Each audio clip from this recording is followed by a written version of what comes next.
ఇడ్లీ పిండి సరిగా నానకపోతే ఇడ్లీలు చాలా గట్టిగా వస్తాయి. అవి తినడానికి అసలు బాగుండవు.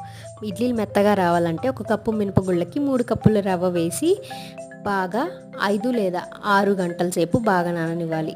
ఇలా నానాక మినపగుళ్ళను 1కి 2 సార్లు కడిగేసుకొని మిక్సీ జార్లోకి ట్రాన్స్ఫర్ చేసేసుకొని మినప్పిండిని బాగా మెత్తగా మినప్పిండి వేసుకోవాలి. తర్వాత మనం ముందుగా పెట్టుకున్న ఇడ్లీ రవ్వను చూపిస్తున్న విధంగా నీళ్ళన్నీ పోయేలాగా పిండేసి గట్టిగా ఆ మినప్పిండిలోకి ఈ రవ్వను ట్రాన్స్ఫర్ చేసేయాలి. చేశాక మినప్పిండిలో ఈ రవ్వ అంతా బాగా కలిపేసి ఒక మీడియం సైజ్ గిన్నె తీసుకొని ఆ బ్యాటర్ అంతా ఆ గిన్నెలోకి ట్రాన్స్ఫర్ చేసుకోవాలి. ఇది ఓవర్ నైట్ మూతపెట్టి నానబెడితే తెల్లారికి బాగా పొంగుతుంది.